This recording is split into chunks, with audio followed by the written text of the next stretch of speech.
Hello, world. Indeed. So, my name is Juan, and my group is Group 2. Our members are Darren, George, and myself. And today we're gonna show you our graphic novel. And yeah, let's go. So the game is called Midnight Gambit, Asriel Decision. And well, the game revolves around doing meaningful choices while doing this heist.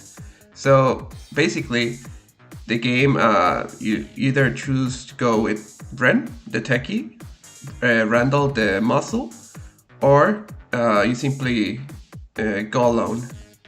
So all the timelines like reunite at the end with different outcomes, of course, but they'll come together in this finale. So yeah, you'll see it later. So yeah, so let's start. So I'm gonna try to do a little bit of voice acting so that things don't get boring. Because usually these kinds of games is better when you do it alone and you're reading and you're getting engaged to this with the story. So I'm gonna try to make it fun. I'm horrible, but let's do it. A dingy safe house kitchen cluttered with empty mugs, crumpled snack wrappers, and Bryn's scattered tech gadgets. The tension is palpable as Bryn glares at the empty coffee pot. Okay, that was the whole budget. No more narration. maybe for the narrator, that's it. But let's go. Did you seriously drink the last coffee, bro? I'm running on fumes here. Oh, sorry. Didn't know the hacker genius needed caffeine to type passwords. Should I make a cuppa? I'm juggling 50 wirewalls here. Randall, if I slip up, our location gets flagged faster than you temper. The least you could do is leave me some coffee, you... Am I the one breaking the doors or dodging bullets? Think I ever earned it more, don't you? Oh yes! Let's all applaud the guy who solves problems by smashing things. Bravo! Careful, Bryn. The sarcasm might short-circuit your fancy toys. Standing face to face to Randall now. You think this is a joke? If I don't do my job, there's no door for you to kick in. Maybe think next time instead of smashing stuff. Oh, is that so? Funny. 'Cause last I checked, you're still sitting in the dump because I pulled you out of that nightclub when those guards were onto you. You owe me, Bren. I owe you? I owe you? You mean for running my clean getaway because you couldn't keep your Irish temper in check? Please, you're no brain. And you are all brains, no guts. And you left 5 minutes in the field without me, you ungrateful little... The briefing room was far too small for Bryn and Randall's egos. Asriel leaned back, watching them argue like clockwork for a while. Yeah. So he's just watching, so cool. As you've seen the layout. This place is like a tech death trap. Lasers, camera, motion sensors. The whole works. Without me, you trip the alarm before even thinking about the bolt. Oh yeah? And when you're busy playing keyboard cowboy, who's stopping the guards from knocking your lights out? Me. That's who. Face it, as I'm only reason this team hasn't ended in the jail cell. Same old Bryn. Brilliant. But always looking for validation. And Randall, all muscle, no subtlety. The real problem, both of them think they're indispensable. They're not. Enough! This mission is about your egos. Only one of you is coming with me. The other one stays here. Okay, for the sake of my sanity, I'm gonna go solo. Otherwise, I don't think I can make this work. Alright. You know what? I don't need either of you. I'll do this myself. Sure, ass. You just don't get toasted out there. let's see how far this gets you. Azriel walked out alone, knowing this choice might cost him, but at least he wouldn't have to deal with anyone else's mistakes. That's right. With the argument settled, for now, Azriel focused on the heist ahead. Whether he'd made the right choice remained to be seen. I think I did make the right choice. Azriel stood in the shadows of his room, the noise of the city drifting faintly through the air. He adjusted his cufflinks, his mind focused on the plan. Okay, so as you can see, the background changes. So it's a new scene. I'll show you later how it works. But so we have a little bit of inconsistent art because of the time problems we had. And so we had to do it as fast as we could with the resources we had. So we had DALL-E, we used that. So here you go. Get out, no mistake. Easy enough, right? But the plan is only as good as the man running it, and me. I like having a backup plan. His hand hovered over the holster strapped to his side, talon strike gleaming faintly in the dim light. A trusted companion, but tonight it might do more harm than good. Alright, so whether or not I want to take talon strike, I think I will, because I love the gun. I made it myself. So, yes, I'm gonna take talon strike. Better to have it than and not need it than the other way around. So, the background for it is that he always plans the whole thing, but every time he takes talon strike, something's gonna go wrong because he's too cocky or something happens. So yeah, it always happens. So he always has to use it. In case you don't take it, it's a bit harder, but for now, I think it's more fun if I take it. Azriel slid talon strike into its holster, the familiar weight grounding him. He knew the risk of using it, but sometimes risks paid off. The decision made, Azriel adjusted his jacket and stepped toward the darkness. The city was in full swing, the sound of it echoing through the night. One way or another, tonight would make or break him. That's right. The basement was cold and silent, save for the faint hum of security systems. Azriel approached the vault door, his tools ready to breach the reinforced steel. Alone, Azriel worked the lock, his tools clicking against the steel. Sweat beaded on his brow as the final tumbler fell into place. The door hissed open, but before Azriel could step inside, the sound of heavy boots stopped him cold. A guard stood in the hallway, his eyes narrowing. What the? Who are you? What's going on here? Oh, look at the guy. Has a little thing in his eye. Must have been some good ones, huh? Okay. Hey you, step away from the door.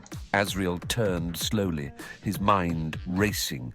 The guard stood just a few feet away, one hand on his holstered weapon, his gaze narrowing as he took in the scene. What the hell do you think you're doing? Azriel's hand instinctively drifted toward Talon's strike, the familiar weight of the matte black pistol reassuring against his palm. He had to act fast. Azriel drew Talon strike with a practiced motion, the barrel gleaming faintly under the dim light. The guard froze, his hand hovering over his holster. Whoa, whoa, easy there. No need to do anything crazy. Crazy? I don't need crazy to handle you. Now, here is this, how this is gonna go. Okay, so there is basically a few choices, like not that meaningful, but if you choose wrong, you lose the game. So I'm gonna do it on purpose, just so that you see. Then after this one, I'm not gonna do it again. But you know that if you choose the wrong one in any situation, you'll get a game over. So I'll show you. So test my patience, I dare you. So you got two options. Option 1, you leave me now. Option 2, you test just how fast I can pull the trigger. The guard's eyes widened, but instead of backing down, his hand snapped to his holster. In the split second it took for Azriel to react, the guard shouted for backup. Intruder! Intruder! Basement level! The blaring alarms drowned out Azriel's curses. Guards poured into the hallway, weapons drawn. Game over. So, the game is over, but now it just restarts the basement whole was episode. cold and silent, save for the faint hum. Alone, Alright, so we're back. So, let's go. You're going to turn around, walk out of here, and forget you ever saw me. Trust me, your paycheck isn't worth the trouble I'll bring. The guard hesitated, sweat beading on his forehead as his eyes darted between Azriel and Talonstrike. Fine, fine. I didn't see anything. Just don't do anything stupid, alright? Azriel smiles and knocks him out. After exhaling, Az holsters Talonstrike as he turned back to the vault. Azriel stepped inside the vault, his boots echoing softly against the pristine marble floor. He scanned the room, his eyes locking onto the pedestal illuminated in the center. His adrenaline surged as he approached, expecting the prize. Something priceless, legendary, perhaps dangerous. On the pedestal sat not a gem, not a weapon, not even some priceless artifact of ancient history. Instead, perched on a cushion, was a small, white, fluffy dog with her intelligent eyes fixed on Azriel. The doggy. What the hell? Woof! The dog tilted her head slightly as if to say, "Took you long enough?" Azriel blinked, utterly baffled, his mind racing to process the absurdity of the situation. You gotta be kidding me. A dog? Is the priceless target locked behind layers of high-tech security? Is it really? Earpiece.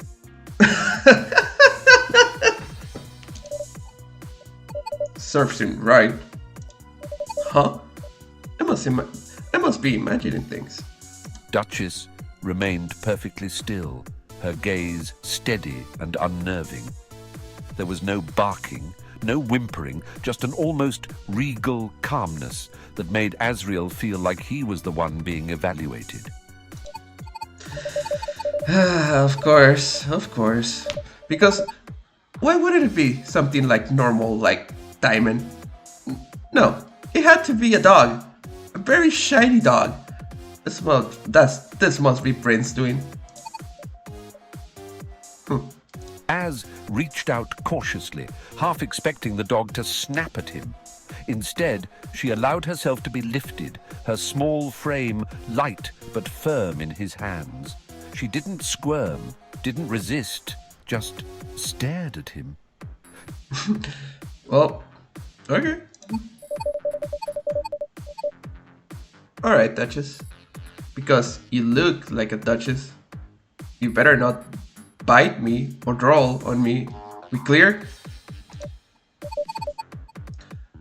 Rough.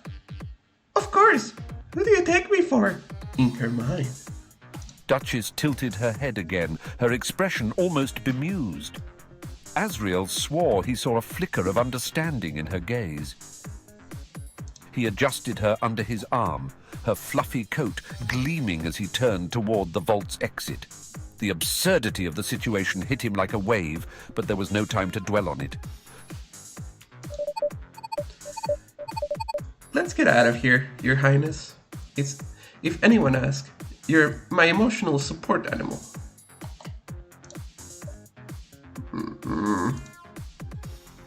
Okay. Asriel moved swiftly through the museum's upper floors, Duchess nestled under his arm like a delicate package.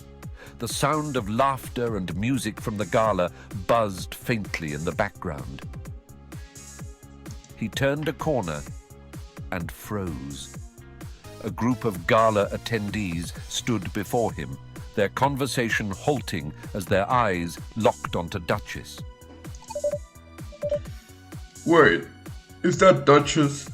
That's her. Okay, so you used to have portraits for the male guest and whatever. We decided not to use them. They were pretty bad. So, yeah, just imagine it. What is she doing out here? And who are you? Perfect. Just what I needed. An audience. Time to improvise. Alone, Asriel hesitated for a split second before putting on his most charming smile. Alright, Duchess. Time to sell this. In one fell swoop, Asriel almost drew Talon Strike. However, Ruff! Don't do it! Fine. We'll do it your way. Okay. So, come on with something. Pet fashion contest, charm the guest. I think I'm gonna make a joke. Relax. She's just preparing for her next movie, The Fast and the Furious. Big premiere. You don't want to get in the way of the method acting. the guests exchanged nervous glances before one of them laughed nervously. Duchess tilted her head as if playing along, and Asriel seized the moment to move on. Woof! Oh, what a good girl. We won't keep you here. Go ahead, go. Thank you so much. We appreciate it. With the guests dealt with, Asriel slipped away. Duchess nestled calmly under his arm. The tension in his chest eased as they moved toward the museum's exit. Thanks for flailing luck, Duchess. You're a natural. Woof! I know. Her steady gaze seemed to say, "I know." Asriel chuckled softly. Alright, girl. Let's get out of here before the next disaster happens. The museum's exit was near, but Asriel could feel the weight of the challenges yet to come pressing down on him. Alright. Asriel's heart raced as he approached the final stretch of the museum. Duchess sat calmly under his arm, her steady presence almost mocking the chaos behind them. The echo of hurried footsteps filled the halls. Guards were closing in. The pristine marble floors and ornate decor seemed to blur as Asriel weighed his options. This would have been a lot easier if I had everyone here. No time to second guess now. Focus. Alone, Asriel scanned the halls for any way out. The sound of a security gate slamming down ahead made his stomach sink. No backup? No problem. Just you and me, Duchess. As soon as Asriel saw the last door closing down, he made a rush for it, and just before it closed, Hold on, Duchess. This is going to be close. Asriel dove forward, pulling Duchess through the narrow gap just as the gate slammed shut behind them. The guard's shouts grew distant as he landed on the other side. Smooth as always. And with a precise shot, Az destroyed the controllers and went straight for the exit. Boom! Yeah. Asriel and Duchess burst into the open air, the cool night breeze hitting his face as the chaos of the museum faded behind him. Duchess nestled calmly in his arms, a silent reminder of the job's absurdity. Thanks for sticking with me, Duchess. You're not just a treasure, you're a lifesaver. Woof! Her steady gaze seemed to say, "Of course I am." Alright, girl, let's see if we can end this night on a high note. Asriel darted into the dark alley, Duchess still calm and poised under his arm. However, Asriel had a feeling that the night wasn't over yet.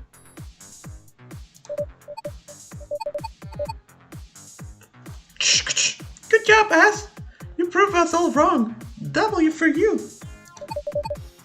It's not about proving anybody wrong.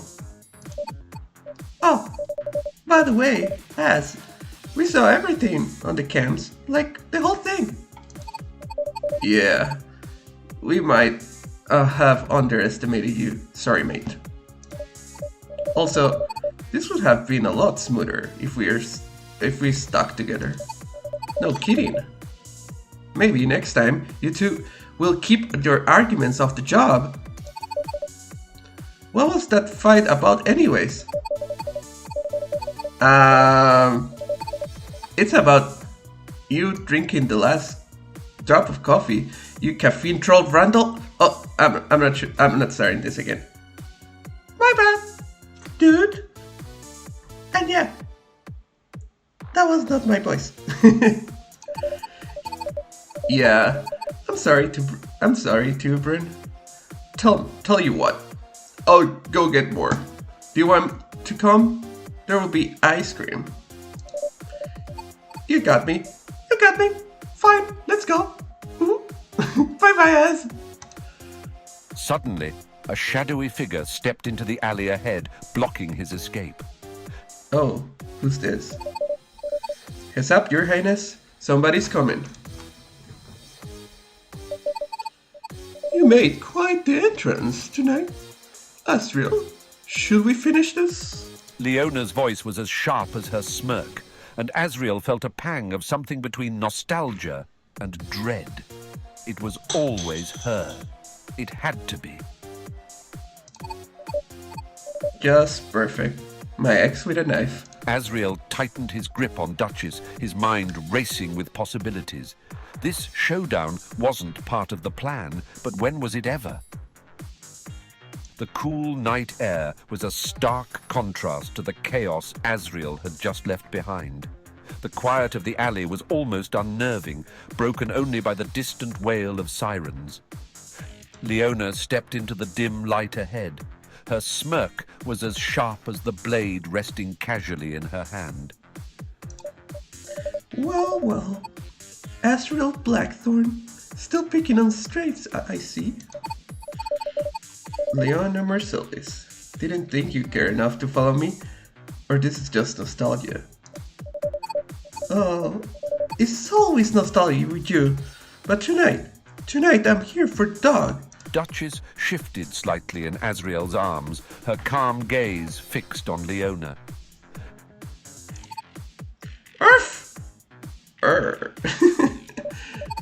Sorry, Duchess.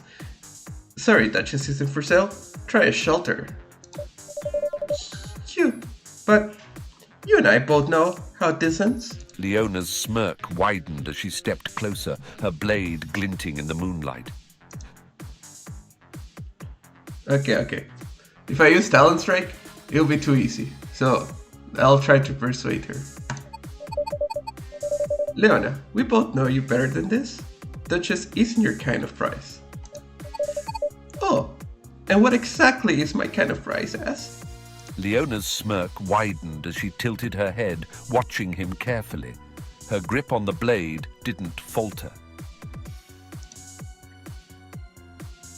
Okay. So, I'm gonna do the middle one. Leona, this isn't who we are.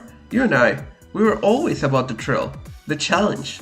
No cheap grabs like this. We were also about winning. Az. And right now, you're losing. Her words cut sharper than her blade, but Asriel didn't flinch. He knew this game. They'd played it too many times before. Oof. So, let's not ruin what's left of this whatever we had. This job doesn't suit you. We're about the impossible, not the ridiculous. Oh. I think that one's more fun, so I'm gonna choose that one. Come on, Leona. This is ridiculous. We're about pulling off the impossible. About leaving them wondering how we even did it. And here you are, running through alleys with a dog. You really want to talk about ridiculous? Her smirk sharpened, but her voice carried a hint of something deeper. Resentment, maybe even regret. Azriel recognized it instantly. Okay, try to guilt her for stopping solo. No, that's not gonna go well. Push her to admit she misses the thrill of the impossible. Yeah, sure. You miss the dungeon, the rush, the challenge. Hell, even the ridiculous plans. That's why you are here. It's not about the prize. Leona's smirk faltered for a brief moment, her eyes flicking to Duchess, and then back to Azriel. Don't try to psychoanalyze me, Blackthorn. But maybe you're right. Maybe I do miss it. She sighed, lowering her blade. You know what? Fine. Keep your little treasure. But you owe me big time. With a sharp laugh, she disappeared into the night, leaving Azriel to breathe again. The alley was empty now, save for Azriel and Duchess. Leona had vanished into the night, leaving Azriel with the prize he never expected. We did it! Yay! So, there is a bunch of other dialogue if you do other stuff, but we got the good ending. Woo! Woof! Yeah, I know. The sound of his broken communicator crackled to life. Bryn's voice was the first to break through. Yo, ass! You still kicking? We've been tracking you. What's the deal? Azriel smirked, his voice dripping with smug satisfaction. Oh, nothing much. Just reliving old memories. Bryn groaned, and Randall's voice chimed in with a laugh. Of course you smug. I swear, ass. One day your luck gonna run out. Azriel chuckled, glancing down at Duchess, who stared up at him with calm, steady eyes. Maybe, but not today. He adjusted Duchess under his arm and stepped into the night, his smirk as sharp as ever. Yay! And that's it. That's the whole game. So, I'm gonna show you how it all works. And yeah, that'll be it. Alright. So, we use fungus, as you can see. It's all well and good. So let's go to the flowchart. So you see, what we did is that we made this choice, then we came here, then instead if we make this, then we came here, and then we go for Leona, we talked, and all that stuff, and then we got this ending. And there you go. There is a bunch of other choices that you can make. You can go with Bryn, you can go with Randall, then you take this path, and you use Talon Strike or not. There's more paths up here, more for Randall. You got the endings. There you go. And this is a cut branch that we didn't use. We didn't have the time. So, yeah, that's it. Hope you liked it. Sorry about the amazing voice acting. And, yeah, well, bye-bye.